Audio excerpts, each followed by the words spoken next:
बिस्मिल्लाहिर्रहमानिर्रहीम। आप सबका बहुत बहुत शुक्रिया। मौलाना फजल रहमान साहब की इजाज़त से मैं आगाज़ करती हूँ और इत्तेहादी जमातों का भी शुक्रिया, बिलावल भुट्टो साहब का भी शुक्रिया और तमाम जो इत्तेहादी जमातों के नुमाइंदगान यहाँ बैठे, मैं सबका शुक्रिया अदा करती हूँ। मैं अपनी बात का आगाज़ चर्चिल के उस कोट से करूँगी जो सेकंड वर्ल्ड वॉर में, दूसरी जंग अज़ीम में उन्होंने सवाल किया था।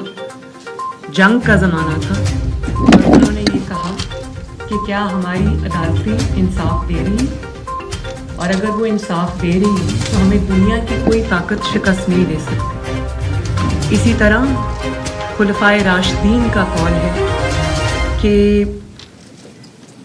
जो जुल्म का निज़ाम है, कुफर का निज़ाम चल सकता है, जुल्म का निज़ाम नहीं चल सकता। मैं जब आज प्रेस कॉन्फ्रेंस के लिए, क्योंकि जमात की तरफ से मेरी जिम्मेदारी थी प्रेस कॉन्फ्रेंस के लिए, तो मैं आज जब प्रेस कॉन्फ्रेंस के लिए आ रही थी तो मुझे बहुत सारे मेरे हमदर्दों ने ये कहा कि आपका जो सुप्रीम इस्लामाबाद हाई कोर्ट में जो पनामा की अपील है वो सुनी जा रही है और वो फाइनल स्टेजेस में है, तो आप ये प्रेस कॉन्फ्रेंस ना करें, क्योंकि इसका जो इफ़ेक्ट है या इम्पैक्ट है वो आपकी अपील पर आएगा और आपको शायद वो डिस्क्वालीफाई कर दें। तो मैंने ये जवाब दिया कि जो आवाम के नुमाइंदे होते हैं उनको अपने से बढ़कर सोचना पड़ता है, कौम का सोचना पड़ता है, और कौम के लिए कुछ हक़ाइक़ ऐसे हैं जो आज मुझे कौम के सामने रखने। मैं 75 साल तारीख़ में नहीं जाना चाहती, वो भी इन्हीं चीज़ों से इबारत है। लेकिन अगर पिछले चंद साल की 2016 से आप शुरू हो जाएं और आज तक के वाक़यात आप देख लें, अदालती फ़ैसले आप देख लें, तो रोंगटे खड़े करने वाली एक दास्तान इंसान के सामने आती है। फ़ैसला जब हो जाता है तो गलत फ़ैसला हो सकता है, लेकिन गलत फ़ैसले के बाद एक गलत फ़ैसला, उसका एक तसलसल से होना। फ़ैसले कभी बांझ नहीं होते। फ़ैसले जब किए जाते हैं तो उनके बहुत दहाइयों तक असरात उनके रहते हैं और असरात कम नहीं होते। आने वाले वक्त के साथ वो असरात गहरे होते जाते हैं और किसी भी इदारे की तौहीन कभी भी इदारे के बाहर से नहीं होती। इदारे की तौहीन इदारे के अंदर से होती। अदलिया की तौहीन अगर कोई करता है तो मुतनाज़े फैसले करते हैं, इंसान नहीं करते। मैं अभी पूरा ऐसे लिख के दे सकती हूँ, पूरा मुकदमा लिख के दे सकती हूँ अदलिया की तारीफ में, लेकिन एक गलत फैसला उस सारे मुकदमे को उड़ा के रख देगा। और इसी तरह अगर आप ठीक फैसला करते हैं, इंसाफ पर मबनी फैसला करते हैं, तो उस फैसले के ऊपर जितनी भी तनकीद की जाए वो तनकीद कोई मायने नहीं रखती।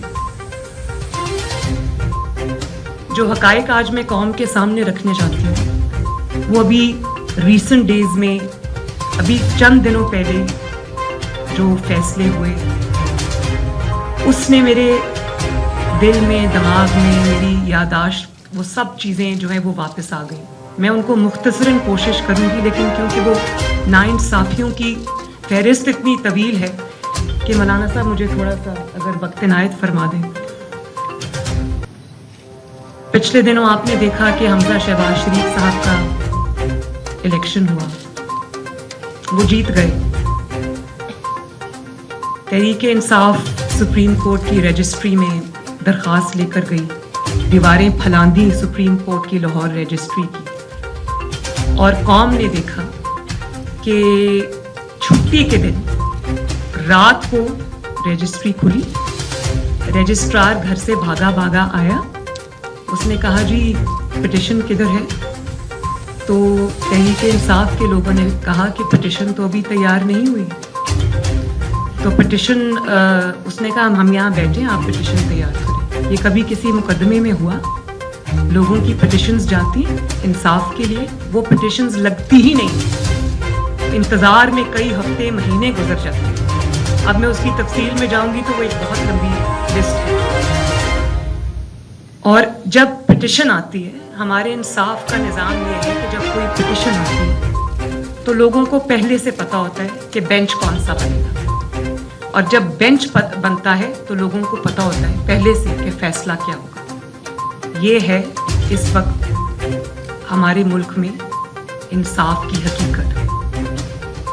سنجرانی صاحب کے الیکشن میں 6 ووٹس ریجیکٹ ہوتے ہیں, اسپیکر رولنگ دیتا ہے, سپریم کورٹ میں جاتے ہیں تو کورٹ کہتی ہے کہ جو اسپیکر کی رولنگ ہے اس کو چیلنج نہیں کیا جا سکتا, لہٰذا وہ 6 ووٹس جو ہیں وہ ریجیکٹڈ ہیں. اب آپ آ جائیں پنجاب اسمبلی کی طرف. وہاں پر اسپیکر نے رولنگ دی کہ چودھری شجاعت حسین صاحب جو پارٹی کے سربراہ ہیں, ان کی مرضی کے خلاف جنہوں نے ووٹ دیے ہیں وہ کاؤنٹ نہیں ہوں گے. تو سپریم کورٹ نے ان کو بلا کر کٹہرے میں کھڑا کیا, حالانکہ وہ بھی ڈیپٹی اسپیکر کی رولنگ تھی, اس کو کھڑا کیا. قاسم سوری صاحب کو کیوں نہیں بلایا گیا سپریم کورٹ میں, جبکہ سپریم کورٹ نے کہا کہ آئین ٹوٹا ہے, کیوں ان کو نہیں بلایا گیا؟ اور وہیں سے اگر آغاز کر لیں تو قاسم سوری صاحب نے کا اوپن اینڈ شٹ کیس ہے, ان کے جعلی ووٹ ثابت ہوئے میں, اور 2.5 سال سے سپریم کورٹ سے ان کو سٹے ملا ہوا ہے. اور پرائم منسٹر کو پریزیڈنٹ صاحب بھی انوالوڈ تھے, قاسم سوری صاحب بھی انوالوڈ تھے, کسی کورٹ نے ان کو نہیں بلایا. پرائم منسٹر کو تو شہباز شریف صاحب جب سے پرائم منسٹر بنے اکثر کورٹ میں دیکھے جاتے ہیں, اس کی تفصیل میں بعد میں آتی ہوں.